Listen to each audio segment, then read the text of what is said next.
इस वीडियो में बेटा हम लोग अवतल लेंस से प्रतिबिंब कैसे बनते हैं उनको क्या करेंगे, देखेंगे। आ रही बात समझ में? तो अवतल लेंस जो होता है बेटा, आपको पता है कैसा होता है? अवतल लेंस साइड से, किनारों से, मतलब किनारों से मोटा और बीच से कैसा होता है, पतला होता है। ये इसका क्या होता है, प्रकाशिक केंद्र होता है। ठीक है, तो ये हमारा क्या होता है, अवतल लेंस होता है। तो अवतल लेंस जो होता है उस पे जो प्रतिबिंब होते हैं ये आपको ध्यान रखना है। इसका ये फोकस 1 हो गया, है ना, और यहाँ पर ये फोकस 2 हो गया। ये इस तरह से डायग्राम बनाओगे तो आप इस तरह से बना दोगे। अब जो बिंब होता है, जो वस्तु होती है, वो दो जगह पे रखती होती है। एक तो अनंत पे होती है और एक अनंत व प्रकाशिक केंद्र के बीच में, यानी एक अनिश्चित दूरी है और एक निश्चित दूरी है। ठीक, तो यहाँ पर दो तरीके के प्रतिबिंब जो है वो हमारे अवतल से क्या करने वाले हैं, बनने वाले हैं। अभी आपको पता चल जाएगा कि आभासी बनते हैं या वास्तविक बनते हैं। जब आप बनाओगे ऑटोमेटिकली आपको इसकी जो प्रतिबिंब की जो प्रकृति है वो आपको क्या कर ली जाएगी, पता चल जाएगी। तो यहाँ पर एक चीज ध्यान आपको रखनी है कि अवतल लेंस जो होता है, जब भी प्रकाश इससे आता है, यानी प्रकाश की किरण इससे आती है, आने के बाद जब ये अपवर्तित होती है तो ये फैल जाती है। मतलब ये क्या करता है, अपसारित करता है, ना कि अभिकेंद्रित करता है, मतलब इकट्ठा नहीं करता है ना, अपसारित करता है, फैलाता है इस तरीके से। तो फर्स्ट सिचुएशन ली है क्या कि अनंत के बीच में हो, यानी हमारी जो बिंब है या वस्तु है जो अनंत अनंत पर हो। तो अभी आप देखो कि हमको पता करना है कि बिंब अनंत पे अगर है तो हमारा प्रतिबिंब कहाँ बनेगा और कैसा बनेगा, ये हमको फाइंड आउट करना है। तो देखो सबसे पहले अनंत पे कभी भी कोई वस्तु अगर रखी होती है, बिंब जो रखा होता है, उससे आने वाली किरण क्या होती है, समानांतर होती है। किरणें कैसी होती है, समानांतर। और बिंब को या वस्तु को हमेशा किस साइड, यहाँ पे फोकस 1 भी है, फोकस 2 भी है ना। तो अब हम लोग कहाँ रखेंगे, इधर क्यों नहीं रख देते, पर हम लोग हमेशा ध्यान रखना कि वस्तु को हम किस साइड रखते हैं, कार्तिकीय चिन्ह परिपाटी के अनुसार बाईं ओर, तो इधर ही रखेंगे।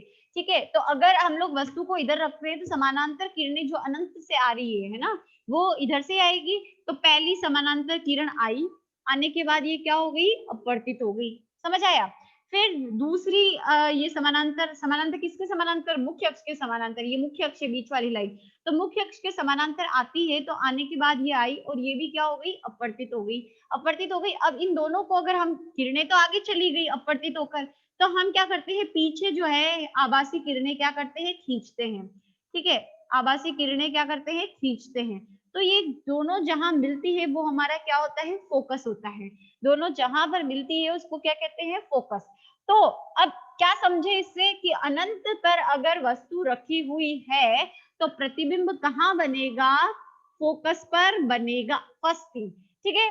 आकार कैसा है इसका, तो बिल्कुल बिंदु के समान है, बिंदु के समान है। अब ये वास्तविक है कि कैसा है, वास्तविक तो नहीं है, क्योंकि किरणें तो किधर चली गई, अपवर्तित होकर आगे निकल गई, है ना। हमने तो क्या किया है, पीछे खींची है ना, आभासी किरणों को खींचा है। तो प्रतिबिंब कैसा हो गया, आभासी। ठीक है, और आभासी प्रतिबिंब हमेशा कैसा होगा, सीधा। भाई जब हम किसी चीज को अज्यूम ही कर रहे हैं तो हम उल्टा क्यों करें, हम सीधा ही करें ना। तो इसीलिए प्रतिबिंब कैसा है, सीधा।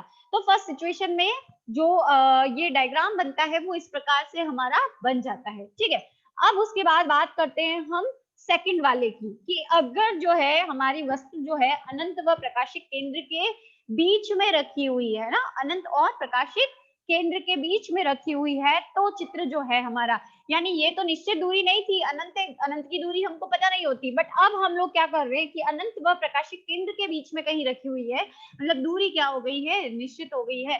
तो अब जो हमारा जो डायग्राम है, यहाँ पे हम बोले कि हमारा प्रतिबिंब जो बनने वाला है, जो लेंस के द्वारा, वो कहाँ बनने वाला है। ठीक है, तो यहाँ पर हम बनाएंगे, ये हमारा हो गया अवतल दर्पण।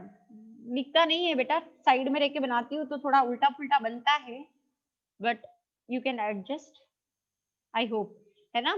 तो ये हमारा हो गया अवतल। इसके बाद यहाँ से ये जाएगा मुख्य अक्ष, इसके बाद ये बीच का क्या हो जाएगा, ओ पॉइंट, जिसको हम लोग क्या कहते हैं, प्रकाशिक केंद्र, है ना। तो अब इससे क्या करना है, ये अनंत मान लेते हैं, ये इसका C1 मान लेते हैं, इधर C2 होता है, उसके हमको काम ही नहीं है। तो ये हमारी जो वस्तु रखी हुई है वो कहाँ रखी हुई है बेटा? C1 और इस अनंत के बीच में, मतलब यहाँ रखी हुई है।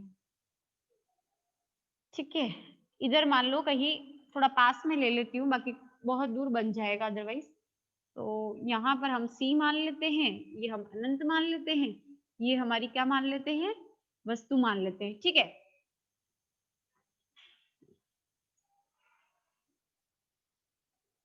तो अब देखो सेकंड सिचुएशन हम देख रहे हैं, है ना? ये हमारी ए और बी, इसको पॉइंट मान लेते हैं इस प्रतिबिंब के, ए पॉइंट बी पॉइंट। अब इससे क्या करनी है हमको? किरणें लेनी है, दो किरणें मिलेगी तभी जाके प्रतिबिंब बनेगा। तो पहले किरण अब लो, किसको लो?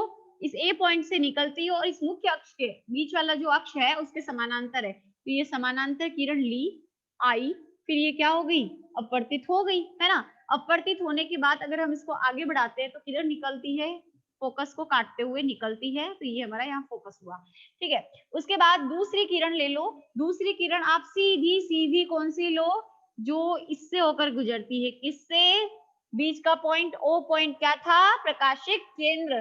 तो प्रकाशिक केंद्र से होकर जो गुजरती है वो परावर्तित क्या होती है? होती ही नहीं है, वो क्या होती है? सीधी सीधी क्या करती है? निकल जाती है ना? सीधी सीधी निकल जाती है। तो देखो ये हमने इस किरण को आगे जहां माना खींचकर वो, और ये जो हमारी कौन सी किरण जा रही है, ये जो कि प्रकाशिक किरण है, ये जो है सीधी सीधी निकल जाती है, तो ये दोनों कहाँ मिल रहे हैं? यहाँ मिल रहे हैं, यहाँ मिल रहे हैं ना, इस जगह। तो हमारा जहां ये दोनों किरणें मिली वही प्रतिबिंब बनेगा। तो देखो प्रतिबिंब बिल्कुल अक्ष के ऊपर है, दैट मीन सीधा है, ए और बी, यानी ए डैश और बी डैश कर देते हैं। तो प्रतिबिंब कैसा है? छोटा है, बिंदु रूपी नहीं है, ऐसा है जो है बिंब से थोड़ा छोटा है, यानी इस वस्तु से छोटा है, लेकिन बिल्कुल बिंदु के समान नहीं। उससे पहले वाला बिल्कुल बिंदु के समान था, फोकस पे जो बनता है वो बिंदु के समान ही होता है ना? तो छोटा है, प्लस कैसा है? सीधा है, और कैसा है? आभासी। क्यों? क्योंकि इस किरण को तो हमने पहले खींचा है ना पीछे की तरफ, तो ये आभासी जो प्रतिबिंब है वो बना है। तो इस प्रकार से आप क्या करोगे? दो जो प्रतिबिंब है हमारे अवतल लेंस के, वो आप क्या कर सकते हो? बना सकते हो।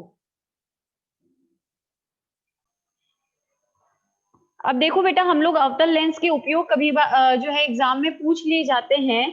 तो अवतल लेंस का प्रयोग कहाँ किया जाता है? पहला है निकट दोष दृष्टि निवारण के अंदर। निकट दोष दृष्टि क्या होता है? देखो, निकट दृष्टि जो रोग होता है ना, ऐसे व्यक्ति को आपने सुना होगा कि उस व्यक्ति को क्या होता है? दूर का नहीं नजर आता। नाम है इसका निकट दृष्टि, यानी निकट की दृष्टि तो है उसके पास, के पास का तो वो देख सकता है ना? निकट दृष्टि दोष मतलब यानी उस व्यक्ति की जो दृष्टि है वो कैसी है? निकट वाली, मतलब निकट देख सकता है लेकिन दूर नहीं देख सकता।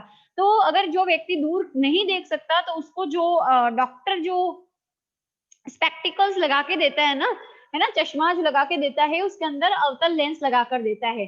फिर वाहन की जो आगे की तरफ आप हेडलाइट्स देखते हो उसके अंदर, क्यों? क्योंकि ये प्रकाश को क्या कर देता है? अपसारित कर देता है, फैला देता है, इसलिए। फिर है अवतल लेंस दाढ़ी बनाने वाले दर्पण के अंदर यूज किया जाता है। मोतियाबिंद के रोग के निवारण में, मोतियाबिंद के अंदर क्या होता है बेटा? ये जो लेंस होता है ना, ये इसके लचीलापन जो है वो खत्म हो जाता है, तो इसका भी इलाज किया जाता है इस लेंस के प्रयोग से। फिर है स्ट्रीट लैंप में, यानी जो हमारी सड़क के किनारे पे जो लाइट्स लगी रहती है उनके दर्पण के अंदर किया जाता है। और सरल सूक्ष्मदर्शी के अंदर आप लोगों ने देखा होगा, ऐसे गोल गोल सा ऐसे छोटा सा होता है, कई लोग उसको ऐसे ऐसे रखते हैं और फिर उसको क्या करते हैं? देखते हैं। मतलब ये क्या करता है? छोटे अक्षर को बड़ा करके क्या करता है? दिखाता है, इसलिए इसका प्रयोग किया जाता है। तो सरल सूक्ष्मदर्शी के अंदर इसका प्रयोग किया जाता है। तो यहाँ पर ये आपका कंप्लीट होता है अवतल लेंस।